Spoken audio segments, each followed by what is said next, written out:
Avant de parler de cette manifestation de dimanche qui fait couler beaucoup d'encre et hélas avec beaucoup de polémiques, je voudrais qu'on revienne sur une information exclusive qu'on vous révèle ce matin. C'est Jean Messia qui est convoqué par la police. Jean Messia, le président du Cercle de réflexion Vivre Français, est convoqué par la police dans l'affaire Nahel. Bonjour Jean Messia, merci d'être en direct avec nous. Je voulais que vous nous expliquiez pourquoi vous avez reçu cette convocation de la police. C'est lié à la cagnotte que vous avez lancée.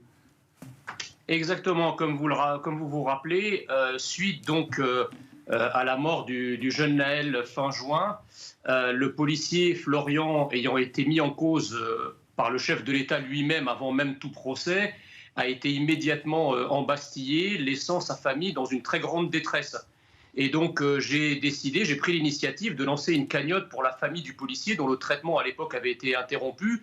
Cette famille qui a été obligée de déménager parce que son adresse avait été dénoncée sur les réseaux sociaux. Ils ont un enfant en bas âge. Donc j'ai lancé cette cagnotte qui a eu, comme vous le savez, un immense succès puisque près de 100 000 contributeurs y ont participé, rassemblant une somme de plus d'1 600 000 €. Donc la cagnotte était devenue un geste politique. Et la famille de Nahel, contre toute attente, avait décidé de porter plainte contre moi par l'intermédiaire de son avocat, Maître Bouzerou, pour escroquerie en bande organisée. Donc moi, évidemment, j'avais interrogé les hommes de loi, les avocats.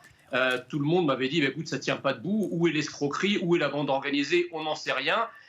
Mais à ma grande surprise, le parquet, au lieu de classer sans suite, a décidé à l'époque en 24 heures, Jean-Marc, d'ouvrir droit à cette requête et de lancer une instruction. Donc moi, sur la base de cela, et par symétrie, j'ai porté plainte contre la cagnotte de la famille de Nahel pour les mêmes motifs, à savoir escroquerie en bande organisée. Et cela ne vous surprendra pas, près de 4 mois après, le parquet ne m'a toujours pas répondu et n'a toujours pas dit ce qu'il allait faire de ma plainte. Donc pour être très clair, Jean Messia, pour être très clair, ça veut dire qu'en fait la plainte qui a été déposée par la famille de Nahel contre vous, elle suit son chemin et c'est pour ça que vous êtes convoqué par la police. En revanche, voilà, la plainte que vous avez déposée vous en symétrie par rapport à la leur, il n'y a aucune nouvelle, c'est bien ça? Exactement. Ce qui est une preuve irréfutable, irréfragable et intangible de la partialité de la justice. Parce que si une cagnotte est attaquée et on accepte l'idée qu'elle puisse constituer une escroquerie en bande organisée, dans ce cas-là, l'autre cagnotte qui est ouverte pour les mêmes motifs, c'est la même chose. J'ajoute que la véritable escroquerie en bande organisée, elle a été conduite par la cagnotte de Nahel, qui, rappelez-vous, lui, nous avait été présenté comme un petit ange parti trop tôt, et sur cette base, les gens avaient donné. Donc c'est une escroquerie à la fois morale, politique et financière. Alors ça, on laissera la justice juger. On laissera la justice juger dans tous les cas de ce qui est escroquerie ou de ce qui n'est pas. Mais oui, allez-y. Un dernier mot, même rationnellement, je veux dire, quand je suis accusé d'escroquerie en bande organisée, qui ai-je donc escroqué? Si c'est la femme du policier, ça aurait été à elle de porter plainte. Bizarrement, elle ne l'a pas fait. Si c'est les gens, les participants à la cagnotte, les 100 000 donateurs, ce serait à eux de porter plainte. Bizarrement, aucun ne l'a fait. Donc, qui est la bande organisée au juste? Rappelez-nous, Jean Messia, quand même, combien ont été récoltés au final dans cette cagnotte et où est l'argent aujourd'hui?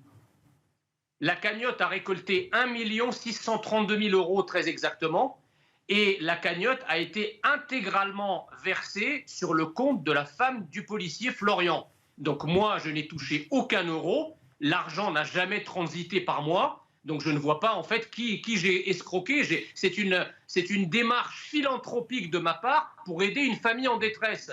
Donc les Français apprécieront que lorsqu'on cherche à aider la famille d'un policier, on est convoqué devant la police. Mais lorsqu'on cherche à aider la famille d'un petit voyou, là, pas de problème, ça marche. Tout le monde est sommé de s'émouvoir, alors que pour la famille du policier, eh bien, non seulement il est interdit de s'émouvoir, mais quand vous vous en émouvez et que vous prenez une démarche, eh ben alors là, vous êtes convoqué et traîné devant la justice. J'hésite entre Orwell et Kafka. Jean Messia, restez un instant avec nous parce que je vois Nasté Ouaden qui est conseillère des divers gauches sur notre plateau et qui réagit en vous entendant. Pourquoi vous réagissez au propos de Jean Messia? Alors moi, je ne réagirai pas sur l'aspect juridique. Je laisserai les personnes de loi faire ce qu'il est nécessaire dans ce cadre-là. Mais je vais réagir sur l'aspect moral. Déjà, je trouve ça assez incroyable de dire que c'est une démarche philanthropique dans la même phrase que de dire une démarche politique. Donc déjà, il y a une contradiction. Donc faudra. Pas dit ça. Vous avez dit au début que c'était un acte politique et ensuite vous parlez d'une démarche. Non, j'ai dit que l'opinion publique et les médias et les hommes politiques avaient interprété cela comme une démarche politique au vu de montant atteint par la cagnotte. Si la cagnotte avait fait 2-3 000 euros, personne n'en aurait parlé, madame. Allez-y, Nastéo. Alors, je reviens à mes propos. Merci de m'avoir interrompu. C'est pas de sujet. Donc moi, je disais, je rebondissais sur ces deux propos-là, qui d'ailleurs sont contradictoires. Mais il y a aussi une question morale aujourd'hui. On ne peut pas opposer une cagnotte qui a été faite par la famille de Nahel, qui lui n'est plus là, qui lui a été victime aussi. Ça suit son cours, ok. Et à une personne qui a commis un acte et en étant dépositaire de l'autorité publique. Donc là, à partir de là, si c'est la femme du policier qui avait monté la cagnotte, elle est différente de si c'est vous qui l'avez montée. Monsieur Messia, on connaît votre gabarit, on connaît votre démarche et on sait aussi vos intentions lorsque vous aviez monté ça. Maintenant, je ne reviens pas sur le cadre légal. Hein, si vous êtes convoqué, s'il y a ceci, bon, la nouvelle, elle tombe là.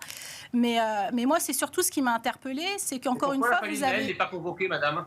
Ah ben, je laisserai les personnes de loi sur votre plainte.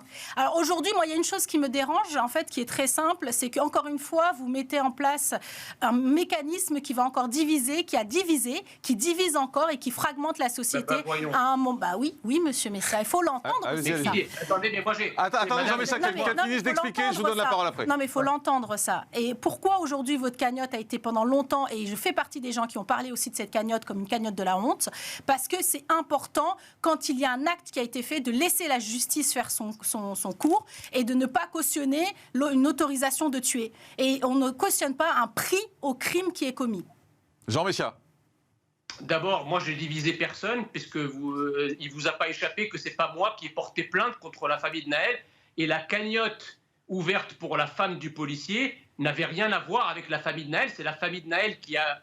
on a pris ombrage d'une certaine façon et qui a décidé de manière purement gratuite de porter plainte contre moi, me contraignant à porter plainte contre elle. Donc la division initiale, elle ne vient pas de moi.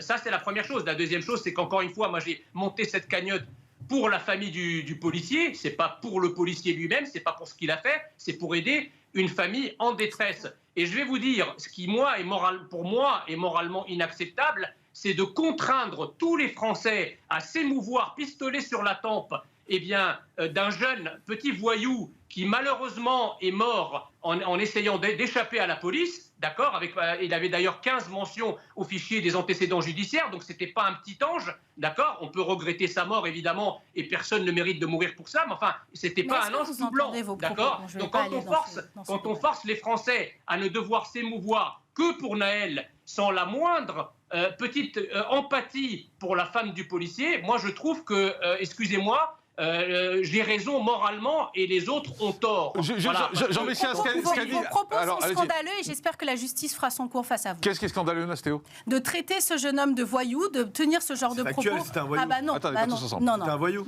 Juste un mot encore, Jean Messia. Attendez, on en parle après. Juste, Jean Messia, puisque vous êtes avec nous, Nastéo Aden a dit également cette cagnotte, elle est scandaleuse parce que c'est le prix pour tuer. En gros, c'est de l'argent gagné parce qu'il l'a tué. Hein, c'est ça, je résume ce que vous avez dit. Monsieur Messia va faire une cagnotte pour chaque personne qui aura justement fait preuve de violence sur l'espace public ? Jean Messia.